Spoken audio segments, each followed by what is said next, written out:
President, we are on the eve of a solemn period of remembrance for the darkest period of Europe's history. In 4 days, the United Nations will commemorate the victims of the Holocaust with the theme Remembrance and Beyond. Let us hope we may find as many delegates present on Monday as there are here today. Sir, in order to understand the Palestinian self-inflicted tragedy in the Gaza Strip, there is an urgent need to reconsider the basic implications of the binding, genocidal Hamas Charter, concerning which we have been warning human rights bodies, high commissioners and special rapporteurs for nearly 20 years, all to no effect.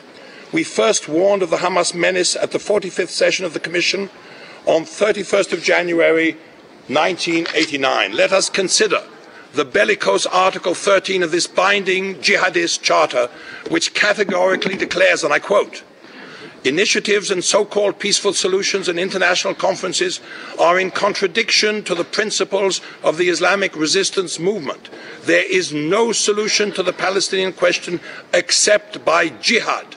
All initiatives, proposals and international conferences are a waste of time and vain endeavours." End of quote.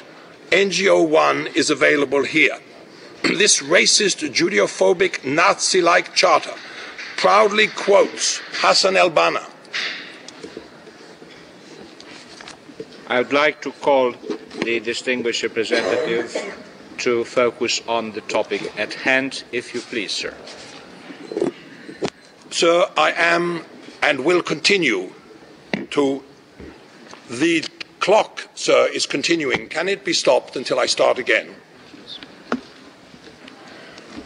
This racist, Judeophobic, Nazi-like charter proudly quotes Hassan al-Banna, founder of the Egyptian Muslim Brotherhood, of which Hamas states it is a wing, as having declared that, quote, "Israel will exist and continue to exist until Islam will obliterate it, just as it obliterated others before it," Article 2. Mr. President, surely Article 3 and Article 4 of the Genocide Convention is here applicable.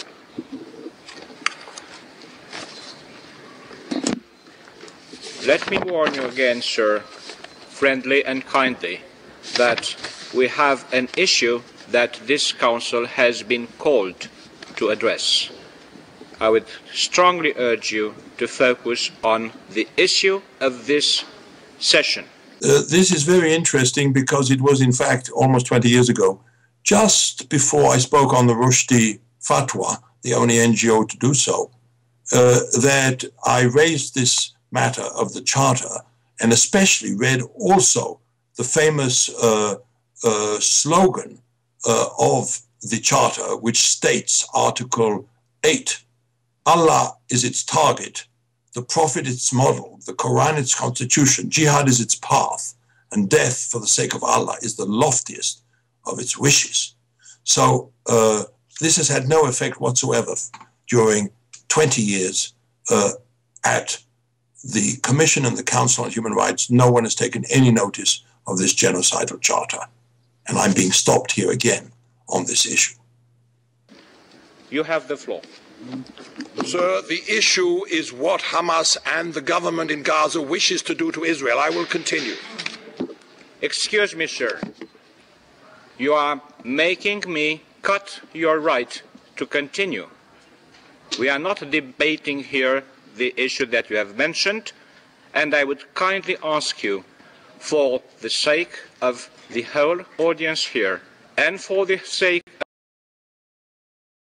the public, to focus on the issue at hand. Let me kindly tell you that this is the last warning. You have the floor, sir. And rather than speak, I will conclude with one sentence. There is a general malaise in the air, a feeling that something is rotten in the state of this Council. Thank you, Mr. Chairman. This was a very interesting moment because it was strange to be stopped on the question of Gaza while referring to the genocidal Hamas Charter. And afterwards, I asked the very friendly president, the Romanian ambassador, what had happened. And he did explain to me, I mean, he confided, but that's 2 years ago. His point was that there was so much body movement amongst the members of the council, and I don't have to name you which ones, it's pretty obvious, although he didn't say either, that he felt it would be better to stop me rather than to cause lots of points of order, which is what happened again in March and again in June. So that would appear to be the reason he stopped me then, and you'll see from the next moment in March when I was stopped what it was all about.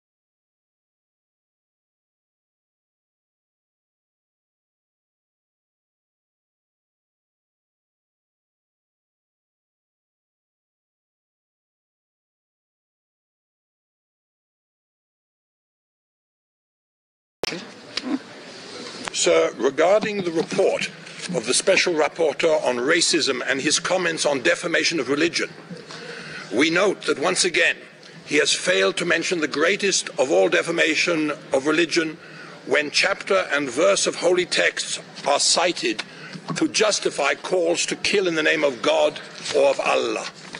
On the 9th of August 2007, we made an appeal to the UN Secretary General and the High Commissioner and later to the Council, quote, to condemn all calls to kill in the name of God or religion, any religion. We have a point of order requested by the delegation of Egypt. Thank you, Mr. President. I'm sorry for interrupting the meeting, but I just want to make sure, since I was not here, okay, thank you. Since I was not here in January 24th, if the speaker you have just given the floor is the same speaker who said, replying to the President, that there is something rotten in the state of this council. So if you would just please check if this is the same speaker who insulted the council and its president who was just given the floor. That the distinguished representative of Palestine has asked for the floor. Yes, thank you, Mr. President. My delegation would like to fully endorse what has been said by Egypt, and again, we would like to express our to the permission given to a distinguished representative of an NGO again to address this respectful place. Thank you. Any other demands for the floor?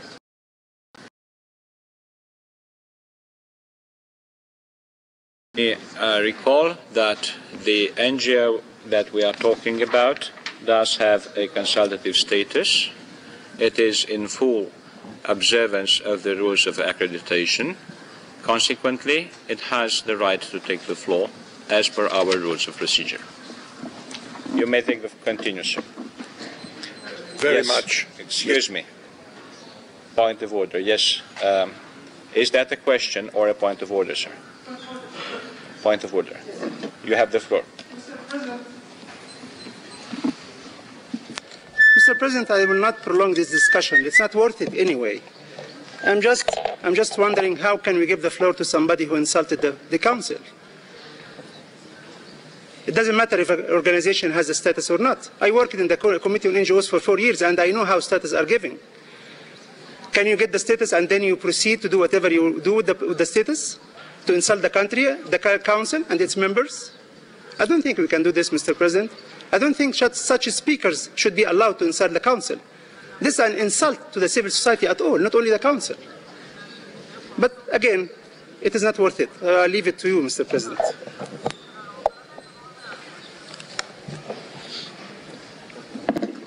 Thank you.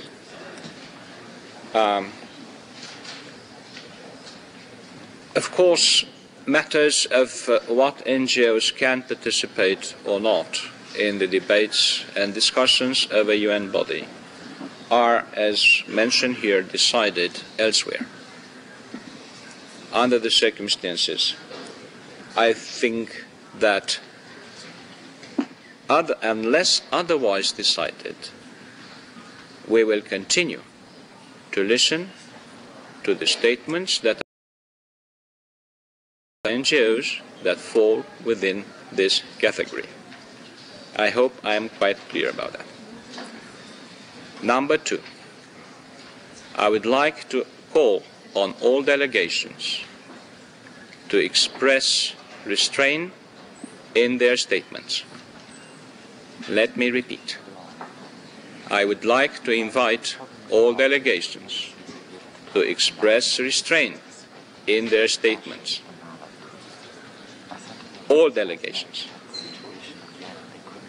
And number three, I would also invite all speakers to bear in mind that this is an organization to the UN where we are supposed to address issues which we may not agree upon, but where we must address these issues with respect to the opinions of the others.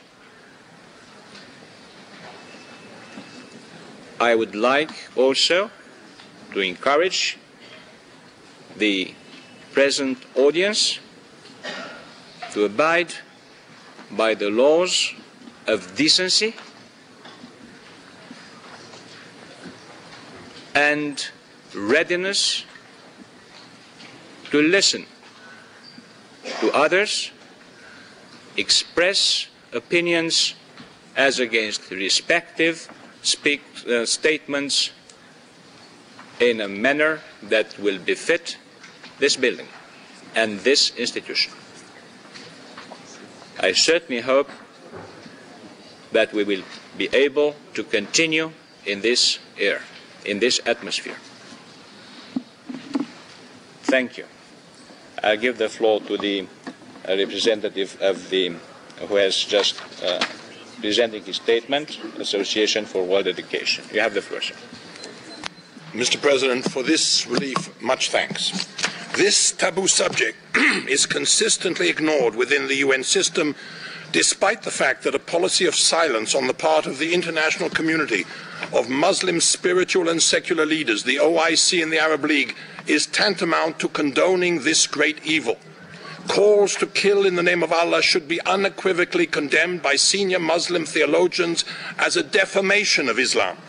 Yet these calls have been justified by Al-Azhar Grand Sheikh Mohammed Sayyid Tantawi, by Sheikh Yusuf Al-Qaradawi, and by many others, including Osama bin Laden. The Special Rapporteur makes no clear... Excuse me, I have a point of order at the demand of the distinguished delegation of Egypt. You have the floor, sir. Thank you, Mr. President. I have no intention of assisting the Speaker to find his way to the front pages of newspapers. This is what he's after, but I will not accept that the Sheikh of Al-Azhar is mentioned in the same sentence with Osama bin Laden. This I will not accept.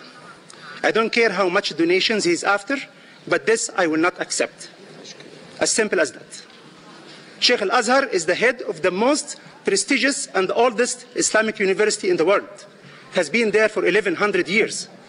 That's promoting Islam all over the world. You cannot mention him with Osama bin Laden in the same sentence. Thank you.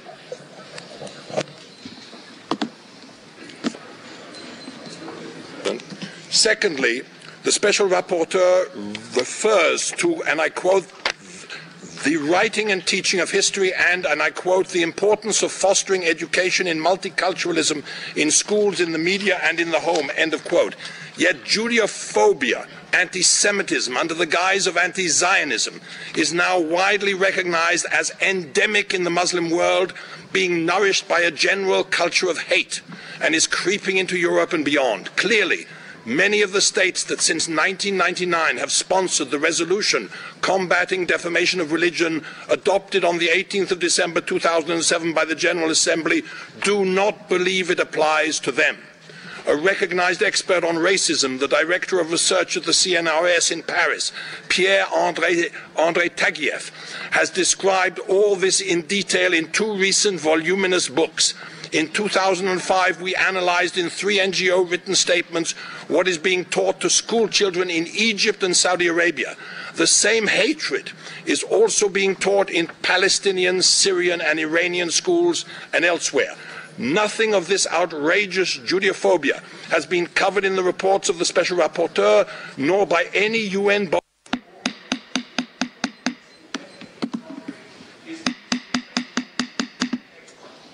Excuse me, sir.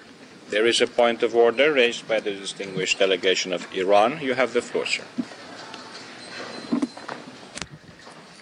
Thank you, Mr. President. As far as I understand, we have a general debate on item 9 of the agenda, and it's focusing on the racism, racial discrimination, xenophobia, and latent intolerance.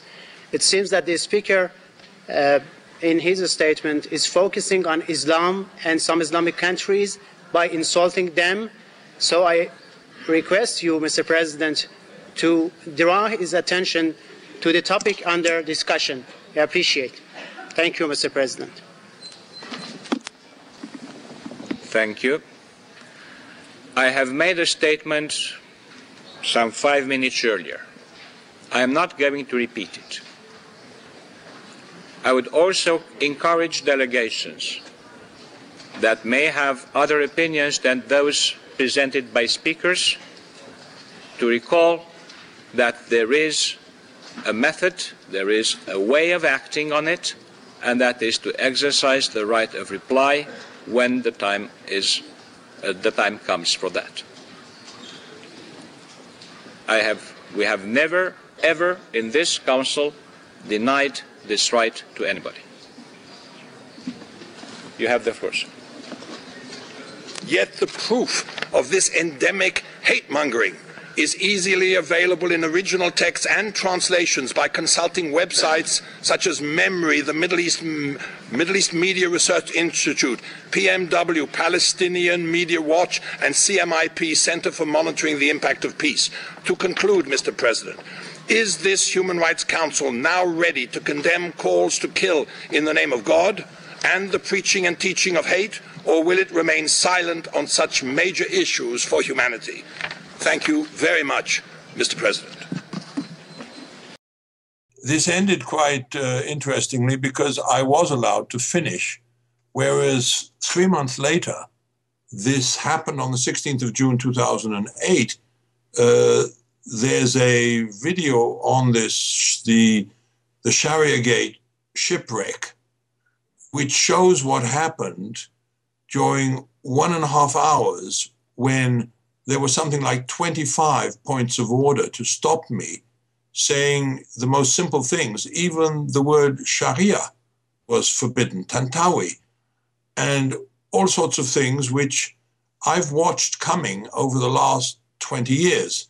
And what is amazing is that it's so obvious to those who follow it, but not to those who are not interested. And I raised the question about, it was in The Hague when I spoke there at the Pim Fortuyn conference in his memory, when I pointed out that the UN logo suddenly changed in 1997. And it was just, why I mentioned it was Nikkei, who produced shoes, were obliged to bring in 800,000 shoes because the word air looked like, for Muslims, the word Allah. Now, if you look carefully at the flame the new flame of the human rights section of the UN, the flame also looks like Allah now, and that changed in 1988, and it's worth linking on to this. I think Daniel Pipes put it up on his site, so that can be seen. This, of course, was more complicated 3 months later, when we had what is now known as the Sharia Gate shipwreck, which has also been filmed and seen. And there you will find how a simple 3-minute statement can take up to an hour and a half if the OIC decides to refuse certain words. And at that time, I must say, they won, in the sense that the friendly Romanian president was obliged to inform me that I should never pronounce the word Sharia or fatwa, otherwise he would have to stop me. So I've watched over the years this change slowly, this what I called the Islamism, as I called it then, grows stronger at the United Nations. And I remember back in 1997, there was the beginning of the Dialogue of Civilizations, as the Iranians called it. And it is strange that it should be Iran, where you can marry at 9 years old, that they wanted to have a dialogue of civilizations, and it continues today. And then, of course, we had the Danish affair, cartoons, in September 2005. And then Burger King were forced to redesign the cover of their ice cream cones when, barely 2 months after the bombings in London, the Muslim Council of Britain alleged that it resembled Arabic letter for Allah. And that was considered offensive and sacrilegious. Now, why am I saying all this? Because there's a very interesting thing I noticed. The famous flame of the UN's human rights logo, symbolizing human rights, was suddenly modified on the 40th anniversary of the Universal Declaration of Human Rights, which is 1988. And if you look at it on a screen, and it can be found easily, you can see that there's with a little twist, the new flame is actually the word Allah. And I asked myself, how many thousands of Arabic speakers and how many hundreds of Islamists saw that logo and might have seen that link, but did not insist that it was sacrilegious? And I remember speaking in The Hague about 5 years ago about this, and asked why didn't they complain? And probably the reason is that it was seen as a sort of invisible hand of the designer, that submission at the United Nations was already underway.